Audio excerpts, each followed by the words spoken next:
What's going on, everybody in H-Town, Houston Rockets fans all over the world, no matter where you are? My name is David Delano, and this is Rockets Daily, brought to you by FanArch. Welcome fans of other NBA teams as well. The goal here is simple: bring you the best Houston Rockets content that we can each day. So go ahead and subscribe. That way you're notified whenever a video is dropped. And also go ahead and help us grow. This is a platform for you guys, the Rockets fans, the NBA fans, reading each and every comment. Been loving some of the discussions that we've been having. So leave us a comment about what you like for today. We're going to talk a lot about the different things. We'll talk about the NBA draft. Any comments on the NBA draft that you have, whether in regards to the Rockets or not. We're going to talk about some guys on this roster beyond the quote-unquote Big 8, Big 9. There's still guys on the back end of this roster that could potentially be contributing. Some guys that like to see back. Some guys that we'd like to see back that may not be back. So we're going to go ahead and talk about that. Go ahead and chime in if you think that there are some potential sleepers and who you think they are. And we're going to go ahead and get into those in just a moment. And also, popular topic going on in the comments section. Rockets do need to upgrade at guard. But as far as depth at guard, but who's really available? Well, there's a lot of names available. We'll be talking about whether or not they are quote-unquote fits for the Rockets or not. But first one that we're going to go ahead and talk about today, big news in H-Town, NBA draft going on. But Fred VanFleet has re-signed with the Houston Rockets, and on Wednesday's episode, dropped it a little bit later. I was hoping to get that news on Fred and be able to talk about it as it happened. And, of course, as soon as we record it, right after Fred agrees to the deal. And I did mention on Wednesday that it would be nice for him to agree to a 2-year, $50 million agreement. But when a guy's got 1 year for 44.9 on the table, even though by a lot of standards in the league, I mean, the Rockets did overpay for him to come over from Toronto, but, that's all relative, right? Because if the Rockets wouldn't overpaid, you never get Fred to come here in the first place. And Fred has definitely been a big part of changing the culture. Had the money to spend, him and Dylan Brooks. Team is in a much better place than it was before Fred got here. So as far as, whether or not overpaid, it is what it is. It's been money well spent so far for the Rockets. But it's nice to see that the Rockets and Fred were able to come to terms with a more team-friendly deal here now. 2 years, $50 million. Gives the Rockets some flexibility here. Looking at now the Rockets definitely have some options at the veteran mid-level or the $14.1 million non-tax mid-level. So we're going to get into that a little bit more. Salary cap experts. Man, this is one thing, and I know you've got the soft cap in the NBA, not the hard cap. So the NBA salary cap is definitely a complex situation. But Rockets definitely have some room here to add some veterans and can add some depth at the guard position. But having Fred, especially if he can stay healthy, gives us we would have lost him, needed to fill his role and still add some depth. I mean, a guy came into the NBA out of Wichita State, undrafted, worked his way up through with the Toronto Raptors, NBA champion, and he's added a lot to this roster. And 2-year contract now, $50 million, so that's definitely the big story. And also, you had the NBA draft, 2-night event now, Wednesday and Thursday. Rockets not directly affected in the first round. Rockets dealt both of the picks to the Phoenix Suns. Now, if you're watching the draft, you saw that the Houston Rockets took a Kaman Malawach out of Duke with the 10th pick overall, which is a little bit more of a formality. I mean, that pick has been agreed to go to the Phoenix Suns in exchange for Kevin Durant, also going over, of course, Jalen Green, Dylan Brooks, and 5 future second-round picks, including the Rockets' second-round pick on Thursday in the second round. But as we start to see, as those deals become official in July, people I was watching the draft with kind of mentioned, seeing Kaman give that moving speech. Definitely a guy that I think is a good fit for the Phoenix Suns. So people mentioned, well, it's still early to say. I think that the Rockets still got a nice deal with Kevin Durant and didn't give up too much. But everybody's got different opinions, and some people are saying, well, the Rockets did give up a lot. They were saying 5 future second-round picks is a lot. And I say, well, the Rockets don't really use second-round picks too often. They haven't had one that they've used since 2018. A lot of the good ones that have panned out for other teams down the road. I mean, you really got to go back to Coutinho Mobley to really find a very impactful, unless I'm missing someone, impactful second-round pick that really changed the Rockets. So second-round pick's not really a big thing for Houston. I mean, Dylan Brooks, Jalen Green, obviously upgrade perimeter scoring-wise, but everyone's got the right to their opinion. But seeing Malawatch, people say, well, is this a guy that you could have that could benefit the Houston Rockets roster? And even though I'd like to see him have a nice NBA career, and I think he's going to be nice for the Phoenix Suns, and when you look at the things that he does, I was like, well, the Rockets have some guys that can fill that role. Obviously, we all know, Şengün developing into one of the top players in the NBA. Like to see him take that step. Steven Adams with that veteran presence. And when you look at guys who are already on the roster, we'll get into Dante in just a moment. But before I go ahead and get into Dante and some of these other guys on the roster, just a couple things that stood out from the NBA draft. And this is Rockets Daily. Rockets he had a pick, but don't really have a pick, right? with the Kevin Durant trade. So some of these mainstream stories, things, obviously, big is surprise that happened. I believe it was Ace Bailey going to the Utah Jazz. Did not expect that to happen, and it is a little bit interesting to see Knipple get drafted by the Charlotte Hornets, and I really liked to see that happen. And respectfully, but we're just going to keep it real on here, man. And I've had some conversations with some people, off the air. Even I like the fact that the Utah Jazz did not get the number 1 pick in the draft.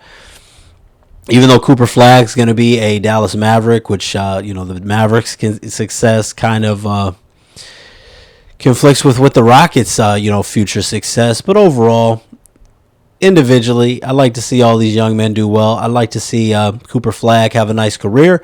I really do like his game, and I hate sometimes these lazy narratives, especially these lazy racial narratives of any white guy that can hoop, that can shoot. Let's compare him to Larry Bird.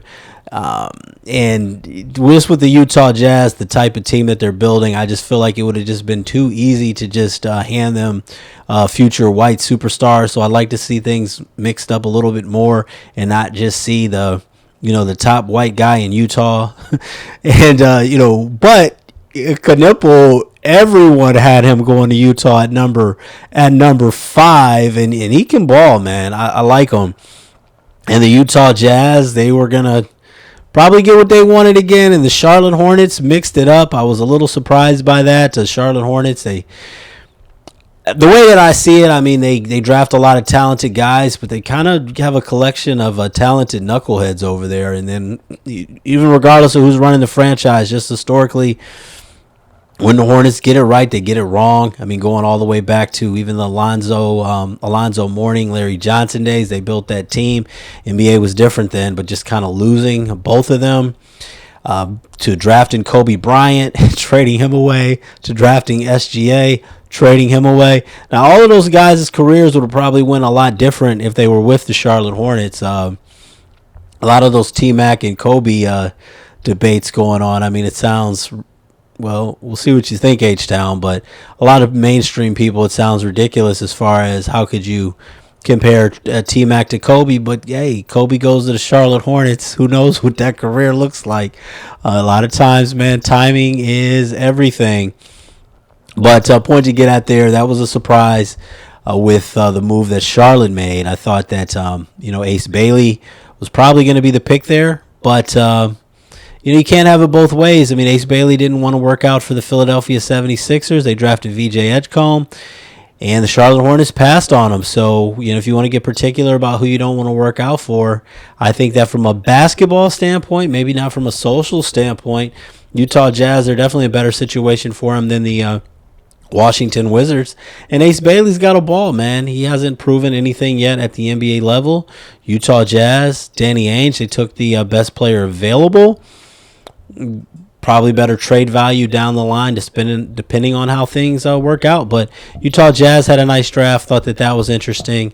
And Colin Murray Boyles also, big thing, a big story going viral right now as far as his reaction to getting drafted by the Toronto Raptors. Kind of shook his head in disappointment, dropped an F-bomb there. And, that's a guy that we talked about a little bit before the Rockets dealt away the number 10 pick, because he was someone that the Rockets could have potentially drafted when we thought the Rockets would have that number 10 pick in Houston potentially. So, personally love the city of Toronto, man. Been there a couple times, never lived there, but I personally love Toronto, man. And but gets a bad rap around the NBA. Kind of hate to see that, though. I mean, like I said, we're gonna keep it respectful, but it kind of makes it a little tougher to cheer for, when you see that type of stuff. But we'll see him explain. I'm sure he's gonna get asked about it quite a bit. And now let's go ahead and keep this Houston Rockets focused.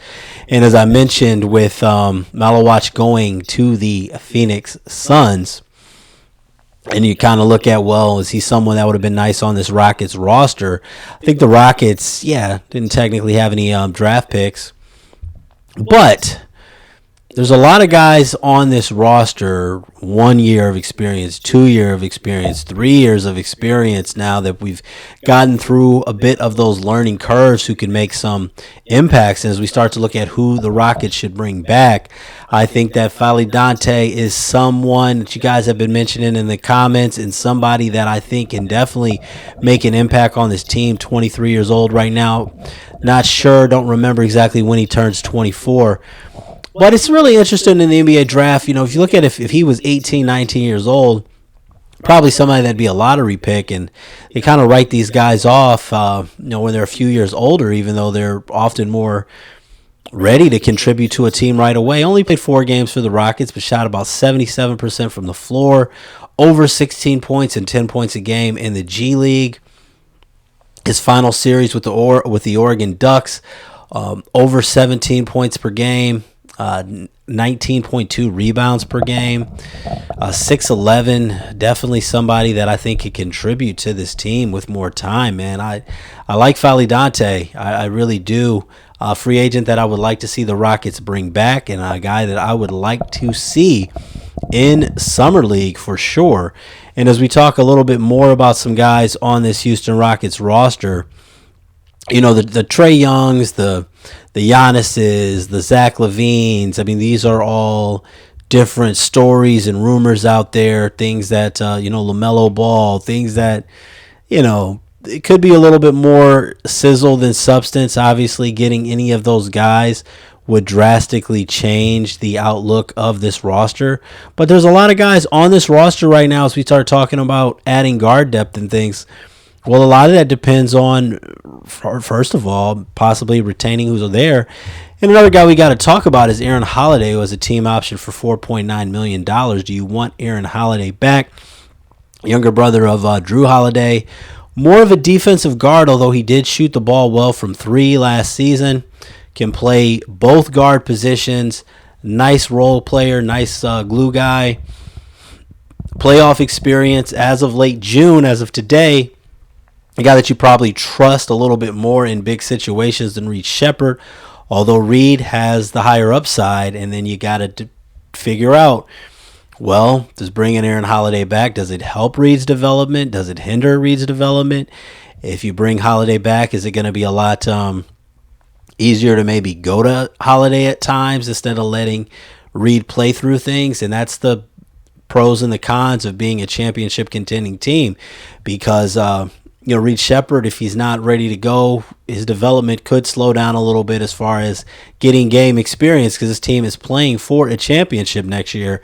And I think as you're playing for a championship next season, I think another year of Aaron Holiday is probably beneficial, although I know the Rockets have to be looking at some of these other guard options, which we'll talk about in a moment. And as we also talk about guard options, someone hasn't had a really big impact on this team, but I do want to mention him as he's kind of getting forgotten that he's even on this roster.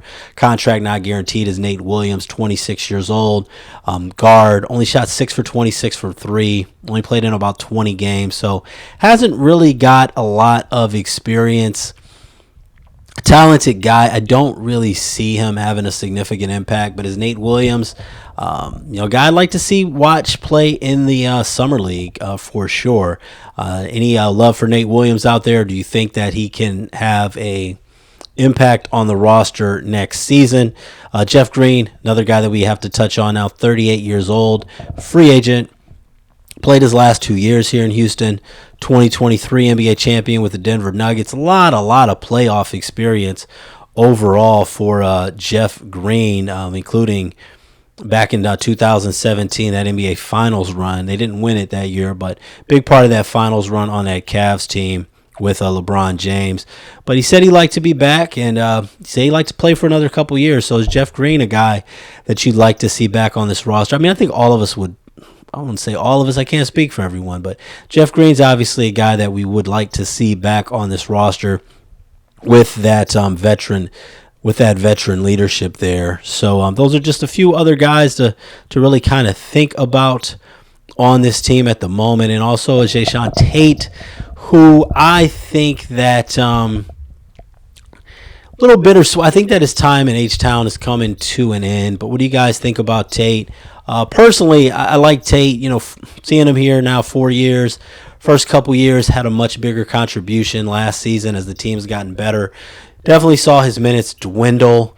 If you look at his natural position, is probably more of a 4, even though he's only 6'4", which puts you at shooting guard, small forward size, even though he's not a great shooter. Tate is a guy, his father and him, both born in Toledo, Ohio. Man, I remember seeing his dad hooping for Central Catholic High School in Toledo, Ohio back in the 90s. That's the story for another day. Strong career at Cincinnati. So I like Tate personally, man. Full circle moment all those years, even remembering his dad play. His dad is older than me, by the way. But, would you guys like to see Tate coming back? And not so much would you like to see Tate coming back. I mean, it doesn't really make sense when you look at this roster with Eason, with Jabari, now Kevin Durant.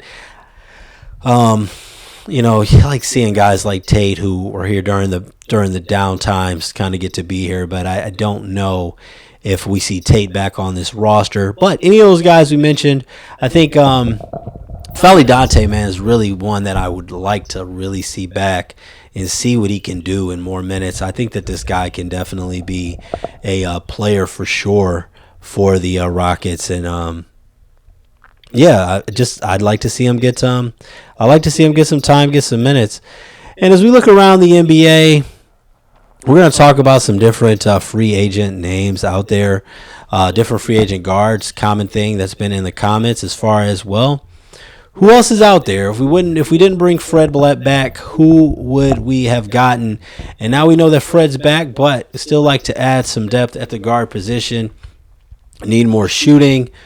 Of course, Aaron Holiday, like I said, we don't know if he'll be back or not.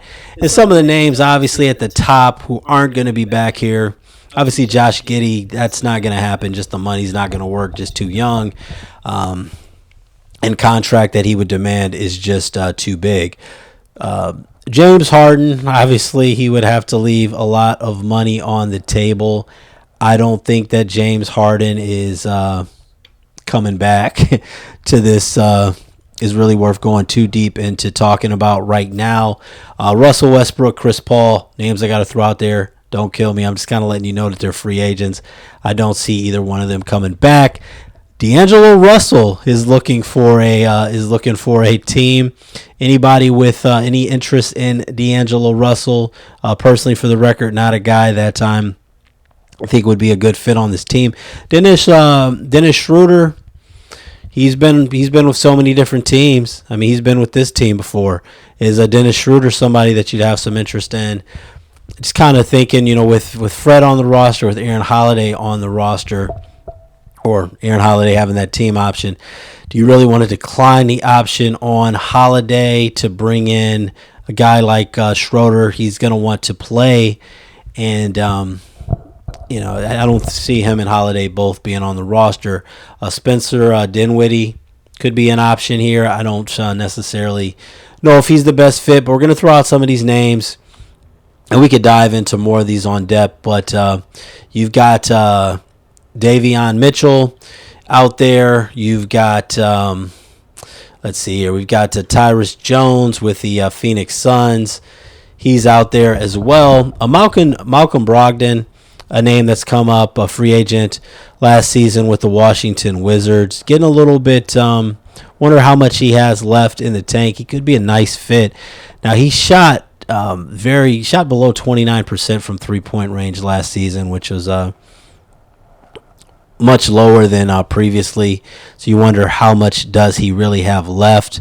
Gary Payton Jr., an interesting name out there as well going on. So let me know what you guys think as far as some of these different guard names that we're throwing out, or some more that you may want to throw out. Cameron Payne with the Knicks. He could potentially be an option as a backup to add some guard depth. Is he a guy that you would like to see here? Any other potential guard names? I know that all of these aren't the most glamorous. Some of these names you may be hearing, you may be like, oh, okay, that might work. Some of these names you might just be like, oh, hell no, I don't want to. Why are we even talking about this? Corey Joseph, out there as well as a possible name. I think that the, time with Patty Mills has kind of passed. Does Reggie Jackson have anything left in the tank? All of these guys, potential guard options. Let me know free agent guards that you think that the Rockets should consider in the comments. A lot to talk about. Any thoughts on Folly Dante? Any of the guys that we discussed on this show today? We're looking forward to seeing in the Summer League. Which guys on the back end of the roster would you like to see back? Who do you think is gone? Any other free agent guards or trade scenarios that we didn't talk about that was on you guys' mind? Feel free to leave those comments. Go ahead, like and subscribe. That way you're notified as we're growing. Anytime a show is dropped. Thank you so much for watching. I'm David Delano. This has been Rockets Daily. God bless.